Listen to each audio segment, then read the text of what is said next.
तो मैं ये कह रहा था आपसे कि वोटिंग परसेंटेज कम होना जो उसके दो चीजें, एक क्यों कम हो रही है और उसका रीजन क्या। रीजन पे हम जब बात करते हैं तो तीन चार जो चीजें हमने देखी, तो जैसा अभी डिस्कशन में मैं सुन रहा था, अर्बन सेंटर पर पोलिंग परसेंटेज लगातार घट रहा है और उसका जो नुकसान है, जाहिर सी बात है, जो अर्बन वोटर है या जो बीजेपी के मजबूत बूथ हैं, अगर वहां पर वोटर नहीं आ रहा है तो बीजेपी के लिए चिंता की वजह ज्यादा इसलिए है कि बीजेपी सत्ता में है, ये पोजीशन पार्टी की सिरदर्दी नहीं। दूसरा, यूपी में जब भी पोलिंग परसेंटेज 60 से नीचे जाता है वो हमेशा विपक्षी पार्टियों के फेवर में गया है। बीजेपी जब जब जीती है तब ऐसा हुआ है कि पोलिंग परसेंटेज यूपी के अंदर 58, 59, 60 को पार करके जब भी गया है, वो जो मार्जिन है वो हमेशा बीजेपी के लिए फेवरेबल है। अब जो कम वोटिंग वाली बात जब हम कर रहे हैं तो इसमें तीन चीजें हम देख रहे हैं। एक तो लास्ट के एक घंटे में पिछले तीन चार इलेक्शंस में जैसे हम देखते थे, लंबी लंबी लाइन लग जाती थी बूथ के ऊपर, लास्ट को शाम 5 बजे के बाद अचानक लोग निकल के आते थे, पोलिंग बूथ पर खड़े हुए, रात को फिर 8 या 9 बजे फिर वो एक कॉन्फ्रेंस करता था चुनाव आयोग के, भाई अब जो टेंटेटिव डेटा है उसमें 10 से 15% का उसमें एकदम इजाफा होता था। और मजे की बात ये होती थी कि वो जो 10-15% का जो स्पाइक होता था लास्ट के एक घंटे वाला, वो हमेशा बीजेपी के लिए फेवरेबल रहा।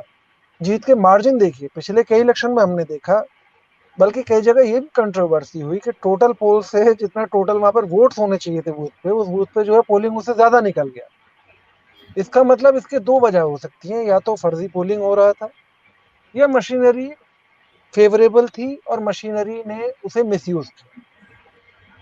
अब अगर वो नहीं हो रहा है तो इसके भी दो दो दो हम जो है रीडिंग्स मान सकते हैं कि एक तो मशीनरी फेवरेबल नहीं है या न्यूट्रल है।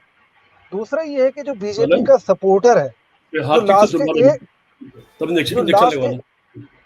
जो लास्ट के एक घंटे में घर से निकल के आता था, या उसे लगता था कि हमारी पार्टी कमजोर है और अगर हम नहीं निकलेंगे या हम अगर हमने वोट डालने नहीं गए तो हमारा कैंडिडेट हार सकता है, तो लास्ट डिच अटेम्प्ट जो होता है वो वर्कर्स को निकाल के लाना कि भाई पोलिंग परसेंटेज कम है, जल्दी चलो जल्दी चलो। अब जाहिर सी बात है कि भाई वो, और मुरादाबाद या वेस्टर्न यूपी या जहां पर भी समझ लीजिए जहां मुस्लिम जहां पे बूथ पे लाइन में दिख जाए तो वहां तो ये फियर बेचना और भी आसान होता है कि मियाँ जीत जाएगा, जल्दी चलो जल्दी चलो। तो ये हम मतलब ग्राउंड रिपोर्टिंग में ये हम पिछले कई इलेक्शन में ये चीज हम देखते चले आए। इस बार क्या हो रहा है कि बीजेपी के वर्कर भी गायब है और बीजेपी का सपोर्टर भी बूथ से गायब। हमने कई बूथों पे देखा, पहली बार हमने अपने होश में जितने इलेक्शन मैंने कवर किए 91 के बाद पहली बार मैं देख रहा हूं कि बूथ पे बीजेपी का बस्ता नहीं है, वरना ऐसा आज तक कोई बूथ हमें नहीं मिला जहां बीजेपी का बस्ता कभी ना लगा। पन्ना प्रमुख गायब हो गया। पन्ना प्रमुख कहाँ गायब है? या तो नाराजगी में घर में बैठ गया है, या गवर्नमेंट ये चीजें असेस करने में नाकाम रही है कि कोविड में हमारे कितने लोग कम हो गए। लोग हैं ही नहीं, वोटर लिस्ट में नाम है लेकिन घर पे जाकर तलाश कीजिए, आप पूछिए तो घर पे आदमी आदमी वोटर नहीं है। अब जब बूथ पर नहीं जाएगा या वोटर नहीं मिलेगा तो जाहिर सी बात है पोलिंग परसेंटेज कम होगा। और जब पोलिंग परसेंटेज कम होगा, अब इसे भी देखें, कुछ सीट है जैसा अम्बेडकर नगर का एग्जाम्पल है, या कुछ सीट ऐसी है जहां पर पोलिंग परसेंटेज 60, 64, 65, 63 चला गया। लेकिन वहां पर भी आप ये देखेंगे कि वहां पर ये नहीं कि संघ ने या बीजेपी के वर्कर ने वोटर को घर से निकाल दिया इसलिए पोलिंग परसेंटेज बढ़ रहा है। वहां पोलिंग परसेंटेज बढ़ने का रीजन ये है कि दो से ज्यादा कैंडिडेट, क्योंकि बाईपोलर इलेक्शन हम लोग मान रहे थे कि समाजवादी पार्टी और बीजेपी के बीच में डायरेक्ट फाइट है, लेकिन जहां पर भी तीसरा या चौथा कैंडिडेट मजबूत हो गया है तो जाहिर सी बात है उसके लिए जीत का रास्ता ये है कि ज्यादा से ज्यादा वोटर को घर से निकालना है। वो निकालेगा तो पोलिंग परसेंटेज ज्यादा जाएगा। और इस चीज को बीजेपी के लिए, तो हम नहीं, हार जीत का क्योंकि हम ज्योतिषी नहीं है, हम नहीं कह सकते कि भाई ये जीत रहे हैं ये हार रहे हैं, इतनी बड़ी बातें हम नहीं करते। लेकिन हाँ, ये बात मानी जा सकती है कि इलेक्शन के जो भी रिजल्ट आए, अब बीजेपी की ये खासियत है कि इलेक्शन बंगाल में भी हम देख रहे थे कि लास्ट फेज तक वो, मतलब जब तक इलेक्शन पूरा नहीं होगा ये कह रहे थे नहीं नहीं हम मेजोरिटी से वापस आ रहे हैं। टीवी भी ये बता रहा था कि नहीं बीजेपी जीत रही है, बीजेपी वहां बहुमत प्राप्त कर लेगी। इवन केरला में जहां पे एक या दो सीट का जहां पर उनका फाइट था, हैदराबाद के भी हमने म्यूनिसिपल कॉर्पोरेशन के इलेक्शन में देखा, वहां बीजेपी जो है कि भाई बीजेपी और एमआईएम में फाइट है। मजे की बात है टीआरएस इलेक्शन लड़ रही, टीआरएस का जिक्र भी नहीं था वहां।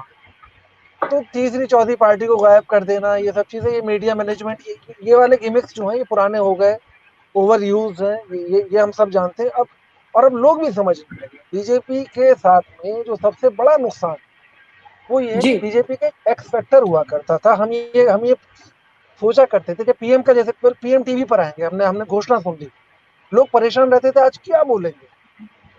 अब वो लोग हाँ, प्रिडिक्ट लेकिन करने अब लगे हैं कि अब पीएम ये करेंगे, हाँ, अब योगी जी ये करेंगे, पहले बीजेपी अब बड़ी ये करेंगे, खबरों के लिए था, प्रिडिक्शन अब करने कोई लगे लोग। देखना नहीं और चाहता, जब तस्वीरें ऐसी तक बन गई हैं। बिल्कुल, हाँ, अब कोई बिल्कुल। देखना भी नहीं चाहता। अब जब प्रिडिक्टेबिलिटी आ जाएगी और जब लोग प्रिडिक्ट करने लगेंगे तो आपका एक्स फैक्टर खत्म हो गया। एक्स फैक्टर खत्म हो गया, इसका मतलब ये कि आपका जो भरम था या जनता में जो आपको लेके जो एक इल्यूजन था वो टूट गया। इलेक्शन हारना जीतना एक अलग चीज है, जीत हार जीत अलग बातें होती हैं। हाँ, लेकिन इस बिल्कुल। इलेक्शन का जो सबसे बड़ा असर बीजेपी को होगा, एक जो ओबीसी और दलित वोटर उसके पास आ गया था 2014 या 2017 2019 में, वो लौट के वापस गया।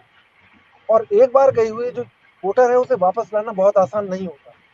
इस इलेक्शन का जो भी रिजल्ट निकले, लेकिन 2024 के लिए मान के चल रहे हैं तो बीजेपी के लिए 2024 में 2014 या 2019 का जो सक्सेस है उसे रिपीट करना इसलिए ज्यादा टफ होगा कि एक तो उसका जो वर्कर है उसका इंतजाम खत्म हो गया, पार्टी का एक्स फैक्टर खत्म हो गया, प्रिडिक्टेबिलिटी आ गई। और लोग जो हैं, जो लोग उनके साथ जुड़े थे, एक जो अम्ब्रेला ऑर्गेनाइजेशन बन गया था, जो कभी कांग्रेस के जमाने में होता था कि मुस्लिम भी जा रहा है, दलित भी जा रहा है, जी, जी। अथर्वण भी जा रहा है, वो वाला जो अम्ब्रेला ऑर्गेनाइजेशन था वो बीजेपी अब नहीं। ब्राह्मणों में स्प्लिट है, हुँ, ब्राह्मणों में एक बड़ा तबका है जो नाराज है। ठाकुर सिर्फ इसलिए कि ठाकुर सीएम है, ये सीएम कैंडिडेट ठाकुर है, इसलिए वो उसका रुझान जरूर है। लेकिन हमने हुँ, इसी इलेक्शन में देखा है कि कहीं कहीं ठाकुर कैंडिडेट दूसरी पार्टी का अगर मजबूत है तो उसे भी वोट मिल रहा है। इसका मतलब ये है कि पार्टी या पीएम या सीएम के नाम पर वो कम्युनिटीज को बांध के हुँ। नहीं रखा जा सकता, लोग अपनी पसंद की तरफ जा रहे हैं। और आप हमसे जुड़े रहने के लिए सब्सक्राइब करें YouTube पर, फॉलो करें ट्विटर पर और लाइक करें Facebook पर। और ज्यादा जानकारी के लिए आपको टाइप करना होगा सिर्फ न्यूज नशा।